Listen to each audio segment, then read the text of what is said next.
Om Namo Venkatesaya. Welcome to my YouTube channel. ఈనాటి కార్యక్రమంలో చాలామందికి ఉండేటువంటి సందేహము, గోచారాన్ని నమ్మాలా, వ్యక్తిగత జాతకంలో ఉండే ఫలితాలని నమ్మాలా? ఈ యొక్క సందేహాల గురించి ఒక క్లారిఫికేషన్ వివరణ ఇచ్చుకుందాం. గోచారం కూడా చాలా ముఖ్యమైన ఫలితాలు ఇస్తూ ఉంటుంది, చాలా ప్రభావవంతంగా ఉంటుంది అని చెప్పడంలో ఎటువంటి సందేహం లేదు. అలాగే వ్యక్తిగత జాతకంలో కూడా చాలా అద్భుతమైన ఫలితాలు ఉంటాయి. అసలు వ్యక్తిగత జాతకం ద్వారా ఉండేటువంటి ఫలితాలనే, వాటి ద్వారానే చాలా ముఖ్యమైన పనులు మనం చేసుకుంటూ ఉంటాం. అలాగే గోచారం కూడా తక్కువ తీయడానికి ఏమీ లేదు. ఎందువల్ల? ఇప్పుడు ఏలినాటి శని అనేటువంటిది ఉంది, అది గోచారం ప్రకారంగానే చూస్తాం, వ్యక్తిగత జాతకాన్ని బట్టి చూడం. ఎవరైనా ఒక వ్యక్తి ఒక నక్షత్రంలో ఒక రాశిలో పుట్టి ఉంటే, ఇప్పుడు ప్రస్తుతం కుంభరాశిలో శని ఉన్నాడు. కుంభరాశి వాళ్ళకి జన్మ శని అంటున్నాం, ఏలినాడు శని. మకర రాశి వాళ్ళకి ద్వితీయంలో ఉన్నాడు శని, ధన కుటుంబ వాక్స్థానంలో ఉన్నాడు. మీనరాశి వాళ్ళకి వ్యయంలో ఉన్నాడు శని. ఇది గోచారం ప్రకారంగా చెప్పేదే. ఇక్కడ మకర రాశి వాళ్ళు ఏ నక్షత్రంలో పుట్టారు, ఏ లగ్నంలో పుట్టారు, లగ్నాత్తు శని ఎక్కడ ఉన్నాడు, అలాగే రాశి వశత్తు శని ఎక్కడ ఉన్నాడు, అలా చూడడం. ఇక్కడ నక్షత్రము రాశి రెండూ ఇంపార్టెంట్ కాబట్టి దీన్ని గోచారము అంటాం. దీనికి చాలా బలం కూడా ఉంటుంది. అలాగే గురు బలం, రాహుకేతుల బలం, ఇవి దీర్ఘకాలిక సంచార గ్రహాలు కాబట్టి వీటిని మనం పరిగణనలోకి తీసుకుంటాం. అందులో శని కర్మని అనుభవింపజేస్తాడు ఏలినాటి శని రూపంలో. ఇది చాలామంది కష్టంగా తీసుకుంటాం, కానీ మనిషిని అంటే మనకున్న పరిస్థితుల్ని మనకి తెలియజేయటం అన్నమాట. అంటే మనకున్న జీవితం, యథార్థమైన జీవితాన్ని మనకి తెలియజేసేటువంటి ప్రయత్నమే ఈ యొక్క షెడ్ ద్వారా జరుగుతూ ఉంటుంది. గురుడు కూడా అంతే, ఆరోగ్యపరంగా అయినా ఐశ్వర్యపరంగా అయినా ఈ గురుబలం కూడా చాలా ప్రాముఖ్యత. 1 సంవత్సర కాలం పాటు ఉంటుంది. ఏ రాశి వారికైనా గురుడు ఒక రాశిలో సంచారం చేసుకుంటాడు. గోచారం ప్రకారంగా కూడా కొంతమందికి గురుబలం ఉండదు. అలాంటి వ్యక్తులు, ఏలినాటి శనితో బాధపడుతూ గురుబలం కూడా అనుకూలంగా లేని వ్యక్తులు కొంచెం ఎక్కువ ఇబ్బందులు పడతారు అని చెప్పాలి. దానికి తోడు రాహుకేతువుల యొక్క ప్రభావం కూడా నెగిటివ్గా ఉంటే ఇబ్బందులు ఎక్కువగానే ఉంటాయి. శని ద్వారా ఇబ్బందులు కలుగుతాయి, రాహుకేతువుల ద్వారా ఇబ్బందులు కలుగుతాయి, గురుడు ద్వారా ఇబ్బందులు కలుగుతాయి. ఇలాగా ఈ రాహువు, కేతువు, శని, గురుడు 4 గ్రహాల ద్వారా బాధింపబడేటువంటి వ్యక్తులు ఎవరైతే ఉంటారో వాళ్ళ సమస్యలు వర్ణాతీతంగా ఉంటాయి. ఇది గోచారం. అలాంటి వ్యక్తులకి వ్యక్తిగత జాతకంలో శుభ సమయాలు నడుస్తూ ఉన్న గోచారంలో ఈ 4 గ్రహాలు బలమైనటువంటి నెగిటివ్ రిలీజ్ చేస్తున్న కారణం చేత ఈ వ్యక్తిగత జాతకాల్లో శుభ ఫలితాలు ఇచ్చేటువంటి గ్రహాల యొక్క సమయం నడుస్తూ ఉన్నప్పటికీ వాటిని పొందటం ఆలస్యంగా ఉంటూ ఆ శుభ ఫలితాలు సరిగ్గా పొందలేక ఈ నెగిటివ్ ద్వారా ఏర్పడేటువంటి ఇబ్బందికర సంఘటనలోనే సతమతం అవుతూ ఉంటారు. కాబట్టి గోచారాన్ని తక్కువగా తీయడానికి ఏం లేదు. గోచారం అనేది చాలా 100% యాక్యురేట్గా పనిచేస్తూ ఉంటుంది. కాకపోతే దైవబలంగా చెప్పుకునే గురుబలం కనుక అనుకూలంగా ఉంటే ఇక్కడ శని తీవ్రత తగ్గుతుంది, రాహుకేతుల ద్వారా ఏర్పడేటువంటి నెగిటివ్ కూడా తగ్గుతుంది. అది గుర్తుంచుకోదగ్గ విషయం. ముఖ్యంగా దైవబలంగా చెప్పుకునే గురుబలం ఎంతవరకు అన్నది ఆ వ్యక్తికి. ఒకవేళ వ్యక్తిగత జాతకంలో గురుబలం బాగా అనుకూలంగా పరిపూర్ణంగా ఉంది అనుకోండి, ఈ గురుడు ద్వారా ఏర్పడబోయేటువంటి అనేక రకాల శుభ ఫలితాలు పొందుతున్నారు అనుకోండి. ఇక్కడ గోచారం ప్రకారంగా శని అంత అనుకూలంగా లేకపోయినా, రాహుకేతులు అనుకూలంగా లేకపోయినా, గోచారంలో గురుడు కూడా అనుకూలంగా లేకపోయినా కొంత తగ్గుతుంది ఈ దోషం. ఎందువల్ల? వ్యక్తిగత జాతకంలో శుభగ్రహం, దైవబలంగా చెప్పుకునే గురుని యొక్క అనుకూలత పరిపూర్ణంగా ఉండి ఆ గురునికి సంబంధించిన దశ కానీ అంతర్దశ కానీ మీకు నడుస్తూ ఉంటే ఆ శుభ ఫలితాల యొక్క శాతం 80% మీకు బలంగా ఉంటుంది. కాబట్టి ఆ బలమైన శుభయోగాలు పొందుతారు. గోచారం ప్రకారంగా ఉండేటువంటి ఇబ్బందికర సంఘటనలు ఈ దైవ బలం ముందు కొద్దిగా కంట్రోల్ అవుతాయి. ఇదే గోచారంలో అనుకూలంగా లేకపోతే అన్ని సమస్యలే. ఇలాగా ఎందుకంటే ఏ వ్యక్తి నమ్మినా నమ్మకపోయినా ఒక వ్యక్తి నమ్మకంతో సంబంధం ఉండదు. ఇది కొంతమంది వ్యక్తులు జాతకాన్ని నమ్మము, ఇదంతా అబద్ధము, ఇంకోటి మాట్లాడుతూ ఉంటారు. వాడు నమ్మినా నమ్మకపోయినా ఈ గ్రహస్థితులు వాటి యొక్క ప్రభావాలు అవి చేసుకుంటూ వెళ్ళిపోతాయి. అంటే ఇది ఒక సృష్టి అన్నమాట. కొన్ని నియమ నిబంధనలతోటి ఇది క్రియేట్ చేయబడింది. అందుకే మనిషి మీద పంచభూతాల యొక్క ప్రభావం ఉంటుంది. అలాగే అష్టదిక్పాలకులు, మనం ఉండేటువంటి వాస్తు ప్రభావం మన మీద ఉంటుంది, నవగ్రహాలు ఈ ప్రభావం మనం ఉంటుంది, ఈ 9 గ్రహాలు, ఈ అన్నింటి ప్రభావం కూడా మన మీద ఉన్న కారణం చేత మనిషి వీటికి బద్ధుడు, ఈ భూమి మీదే జీవించాలి, వీటికి అనుకూలంగానే మనం ప్రవర్తించాలి. కాబట్టి ఈ గ్రహ ప్రభావాలు ఖచ్చితంగా ఉంటాయి. అందుకనే చూస్తుంటాం కొంతమంది అత్యధిక విద్యావంతులు చాలా బాగా విద్యయందు ఉన్నత శ్రేణిలో ఉంటారు, కానీ ఉద్యోగాలు ఉండవు. కొంతమంది ఏమీ చదువుకోరు, ఫేక్ సర్టిఫికెట్లతోటి పెద్ద పెద్ద ఉద్యోగాల్లో చలామణి అవుతుంటారు.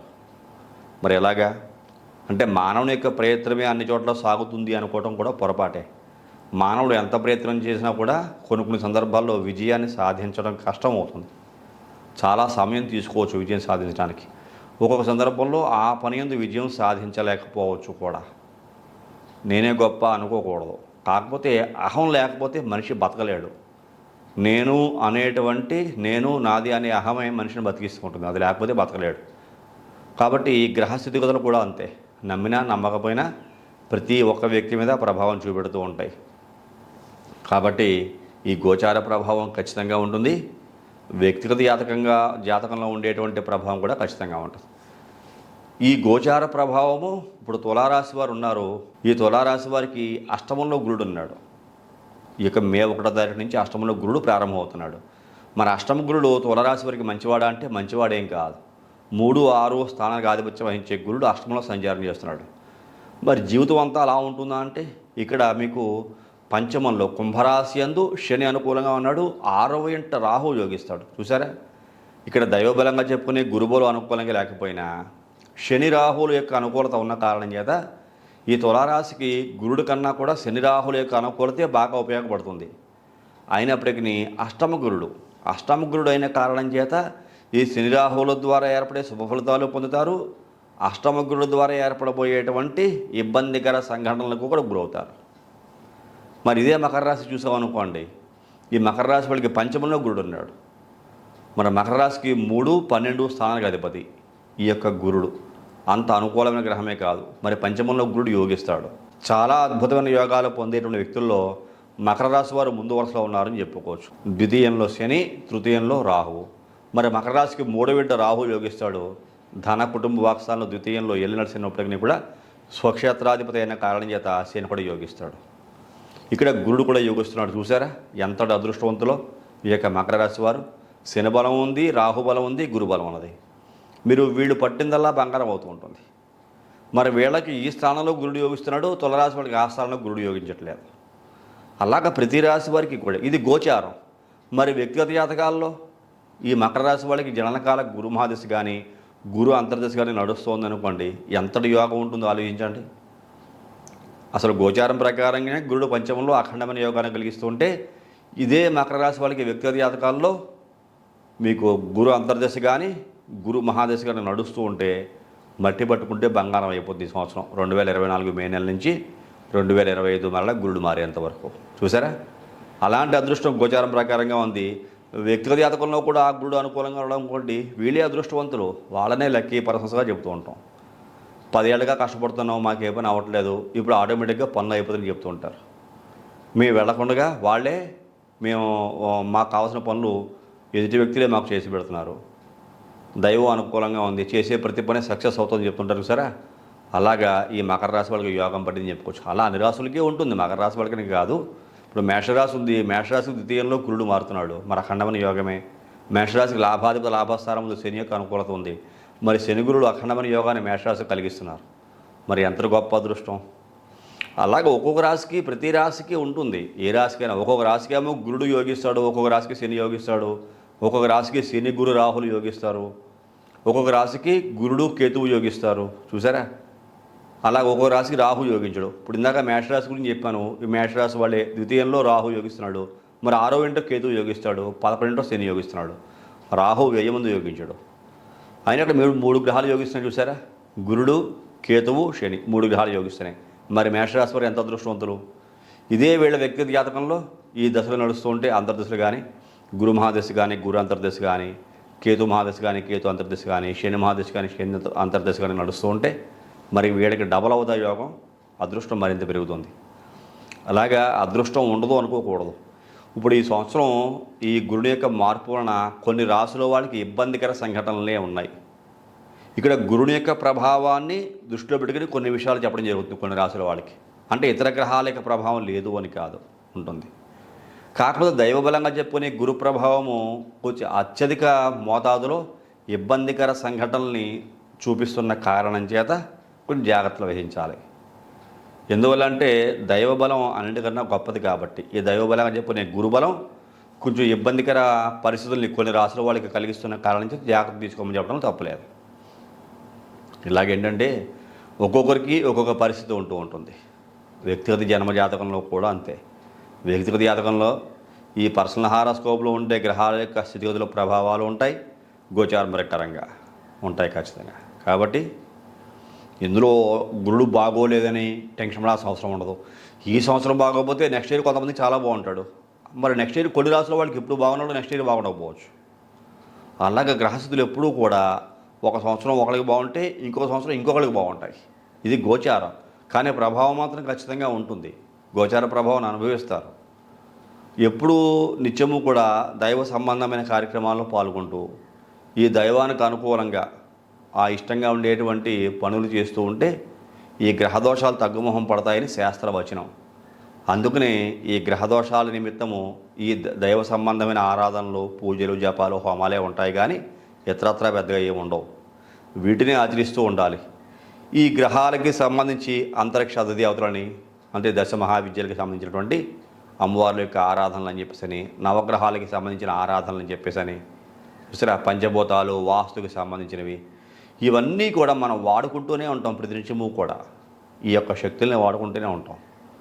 కాబట్టి ఈ యొక్క ప్రభావాలకి అనుకూలంగా ఉన్న వ్యక్తులేమో అనుకూలమైన ఫలితాలు, వ్యతిరేకమైన ప్రభావాలు ఉన్న వ్యక్తులు వ్యతిరేకమైన ఫలితాలు పొందుతూ ఉంటారు.